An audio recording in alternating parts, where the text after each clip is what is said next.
Dungeons and Dragons, Pathfinder, The Hunger Games, Star Wars, Star Trek, Dragon Age, StarCraft, Lord of the Rings, Narnia, the Discworld.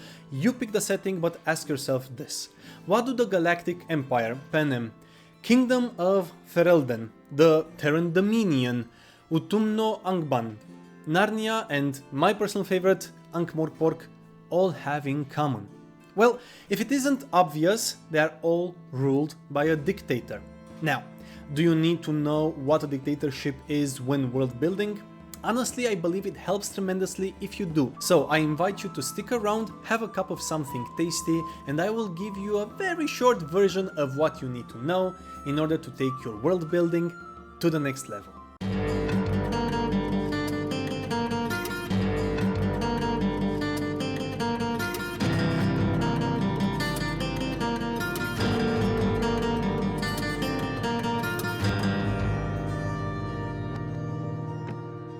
Hello all you wonderfully funky people, Funky Monkey here. Welcome to today's episode of Funky Monkey MP.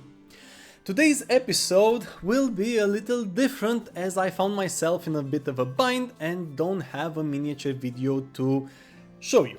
So it's a good day to run a little experiment. I won't be showing the painting of a miniature, and I will ask you to leave a comment sharing your thoughts on this. Do you like it with or without the miniature painting in the background? Oh, and if you want me to make a video on something specific from history that you think might help you with your world building, don't be shy and drop a suggestion in the comments below. Hope you will still enjoy the video and learn something new. Now, let's start digging layer after layer until we get to the bottom of it. To better help us understand what a dictator is, I propose we actually start the other way around by talking about why you should introduce a dictator in your world. I know it's odd, but hear me out. I have somebody who wants to say hi. So, dictators offer a lot of opportunities as by the definition of the position itself, we already know what to expect. But this is where the fun part comes in. You can easily throw your players a curveball and leave them scratching their heads. When it comes to kings and queens, emperors and empresses, people don't know what to expect. Some rulers are benevolent, others are malevolent. People expect by default the wise old king or the ambitious young emperor or empress. But when it comes to dictators, most, if not all people immediately expect a very cruel and evil individual, because that's what history rightfully teaches us. But this is the thing. From a historical point of view, dictators come in two main flavors, but with different seasonings, so to speak. And as we start digging layer after layer through history, you will see that dictators in fantasy worlds can be an amazing addition. There can be benevolent dictators and malevolent dictators.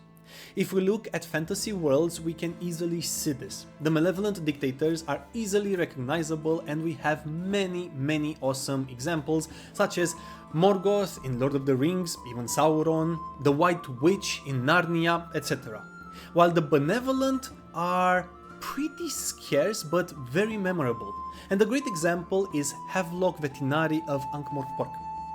These are the main two flavors, evil and good. Now for the seasoning. Depending on how you look at these examples, some might argue that benevolent and malevolent are just points of view. For the orcs and dark creatures of the Middle Earth in the First Age, Morgoth was a great leader, while for the noble houses of Ankh-Morpork, Vetinari was a tyrant who needed to be taken down. As we will see as we move through history, the origin of dictators is actually very interesting and benign, with the office being corrupted in time, ending up as we know it today, the bane of freedom and equality. Okay, Mango is playing, so if you hear odd sounds, don't worry. Okay, so let's see what the origin of dictators is and how we got to what we have today. What is a dictatorship? According to Merriam-Webster Dictionary, a dictatorship is a form of government in which absolute power is concentrated in a dictator or a small clique. In other words, a despotic or autocratic state. In essence, in this form of government, the dictator or the small clique possess absolute power with no effective limitations, being above the law, which is honestly very scary. This, I think, does not enlighten us too much. This is something we already knew, so let's dig to the next layer. What is a dictator? Dictators originate in ancient Roman Republic and were magistrates of the state that had absolute control for a short period of time during a life and death crisis. The key here is a very limited period of time. The dictator held absolute power for a maximum of 6 months. The custom was that if the crisis would be resolved before the end of 6 months, the dictator would lay down their power once the danger has passed. If the crisis would not be resolved in that time, a new dictator was to be selected, as it was clear the first one failed in his task. Several of the Latin states had a permanent office of dictator, but in Rome, the dictator was usually a last-ditch effort to prevent a collapse from an external threat, and later on, as time passed, from an internal threat. The first act of a dictator was to name a second in command, a magister equitum, or a master of the horse. All other magistrates would still operate within their normal bounds, but would be subordinate to the dictator, doing all they could in helping avert the crisis. As the Roman territory expanded, around the 3rd century BCE, the office of the dictator made the position impractical outside of the Italian peninsula, while in 300 BCE, the people of the Republic strengthened or enhanced the limitations of the office, allowing the tribune of the plebs to veto the decisions and the people to appeal the decisions of a dictator. After 202 BCE, no more dictators were invested into office for a very long time. How did dictators come to power? They were recommended by the Roman state, who then asked one or both consuls to nominate the individual, and then needed a confirmation of the Comitia Curiata, or the Popular Assembly. As you can see, they had to be recognized by all 3 institutions that held power in the Roman Republic. Without all 3 coming to an agreement, the dictator would not be named, although this was almost never the case. If we move closer to our time, most dictators come into power following a coup, or the smarter, more insidious ones make use of the democratic mechanisms and come into power by being elected. There are multiple examples of this happening even nowadays, but the best example in more recent times was Hitler, who, although never won a majority of votes, he won 37% of votes in an election, and then argued that because only 75% of the citizens participated in the elections, say hi to Potato, so only because 75 of the citizens actually took part in the elections, 37 out of 75 is actually 51 of the total votes, and thus he demanded power and he was granted that power. This actually worked, and we got that horrific moment in time. Dictators will often make use of democratic tools to obtain power and then hold on to power by dismantling the very tools that helped them ascend, even if they are dictators for a single day. What kind of power did the dictators have? The Roman dictators had absolute power, but were still beholden to the people, at least in theory. They would be allowed and required to, by any means necessary, put an end to the crisis that they were elected to solve. But if the people called into question their decisions, which didn't really happen, they would have the tribune hold the dictator accountable. Of course, the tribune could be bought or threatened or blackmailed into not doing so, but this didn't really happen either. Both the dictator and the second in command held imperium and even auspicium.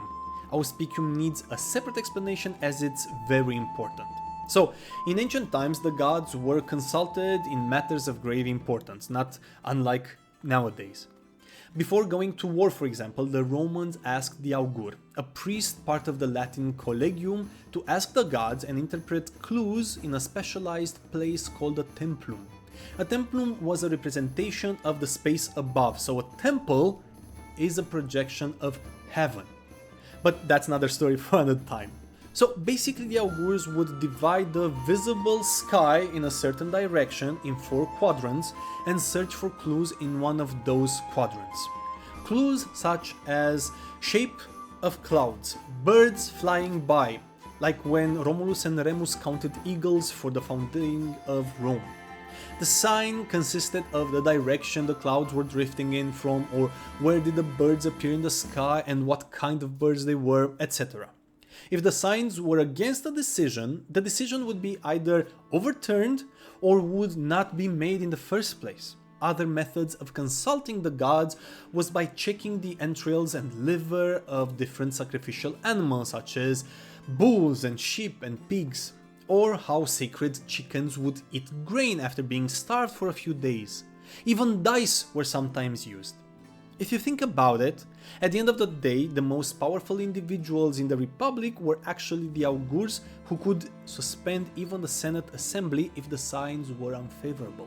So, going back to the Magister Equitum, he held Imperium and Auspicium, allowing him to interpret signs from the gods and validate the dictator's decisions, or invalidate them, but again, that's very debatable. Nowadays, of course, we just need to check the news and see what the powers of dictators are. They are above the law, they answer to no one, and they decide everything and anything. They have life and death power over their people. They rule through crippling fear and destabilization, making sure that their subjects cannot find enough balance and or resources to actually rise up. Who had the dictators here? The dictator was assisted in their office by a second-in-command, the Magister Equitum, Master of the Horse or Master of the Cavalry, as I just mentioned. These individuals were chosen by the dictator themselves, but in theory, they could be recommended by the Senate and or the consuls for the dictator to select as a sign of good faith or a counterbalance, but this didn't really happen. Of course, the dictator would consult with his second-in-command and with the other magistrates and the Senate in case things were really dire.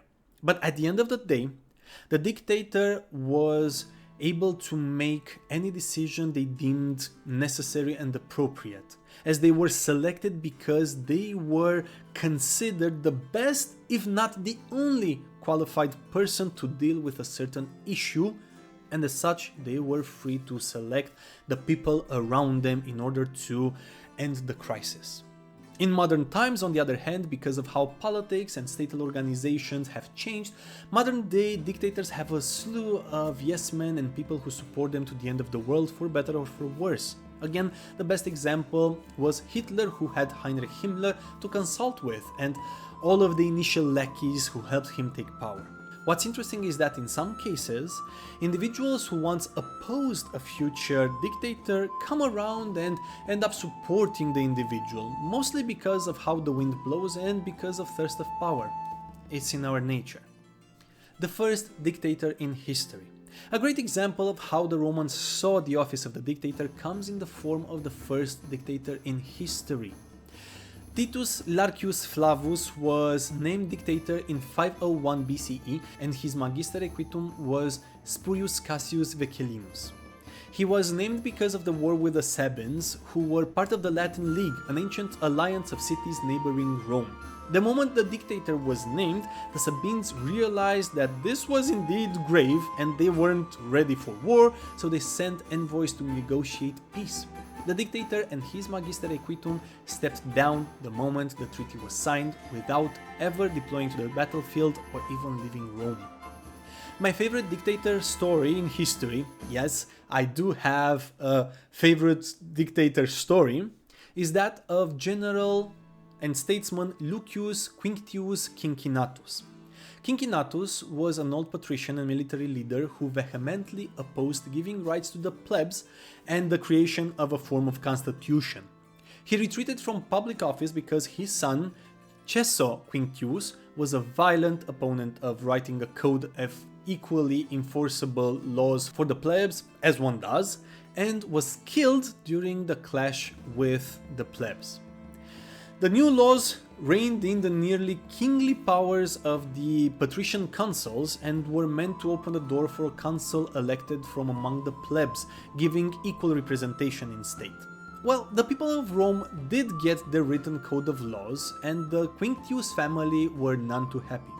Rome then entered in a war with the Equi and kinda got their asses handed to them, with a whole consular army being surrounded and besieged on Mount Algidus.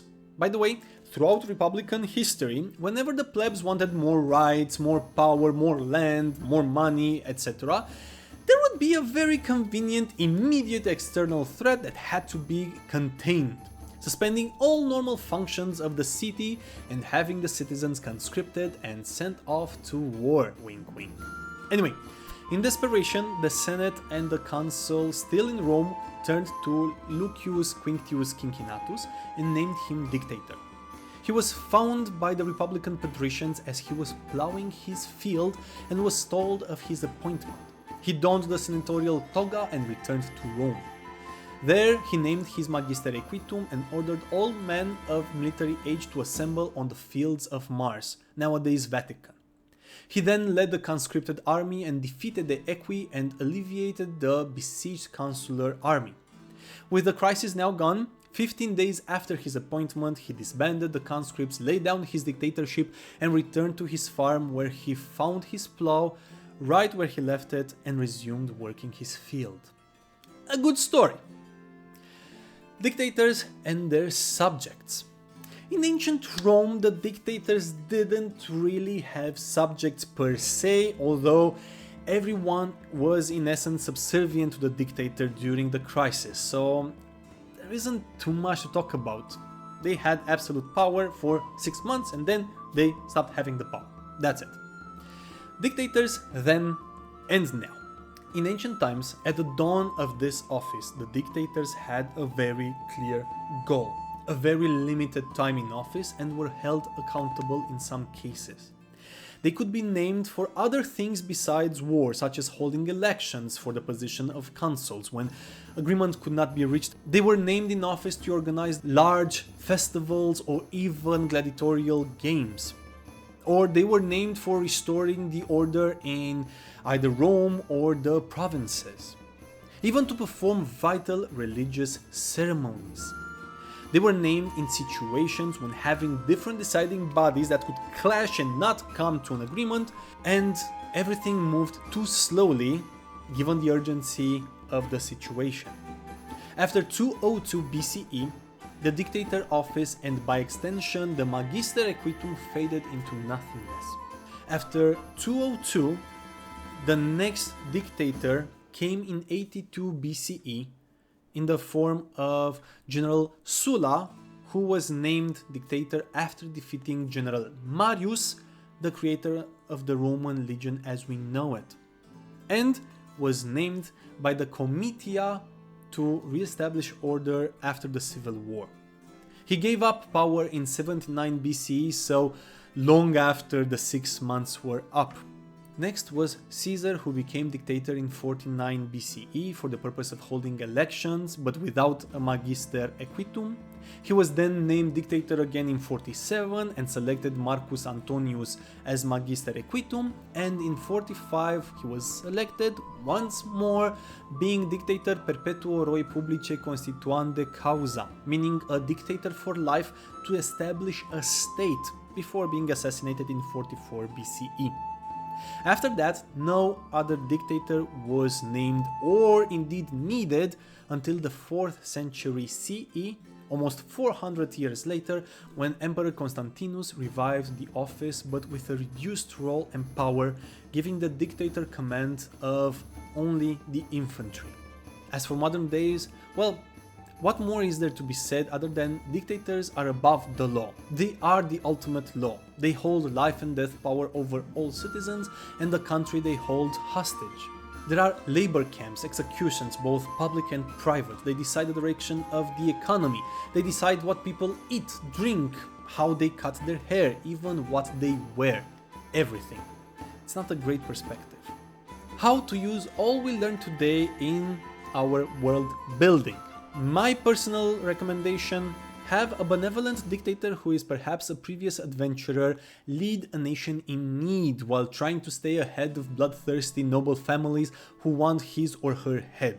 The noble families hire the party to take out the dictator, while the dictator tries to explain the situation and gain the support of the party. They are ruling with an iron fist, but they rule fairly. Or have the same situation as during the Roman Republic, have a looming threat and have a dictator be elected. Hell, make the party members dictators and have them deal with the threat at all cost. This would be an awesome end of campaign. Have them rule a nation to stand as a bulwark against the apocalypse. Awesome. Mango's sixth name is Clouds. If you enjoyed this video and found value in it, please make sure you like, as this shows me it was useful. Subscribe and join this growing, wonderful, funky community. And don't forget to hit the bell so you are notified when the next video is out. And of course, if you want to go the extra mile, make sure you share this video with your friends, your DMs, your GMs, your storytellers, your creators, players, neighbors, family, friends, authors, everybody. Oh, and please don't forget to leave your thoughts down below. How did you find this video?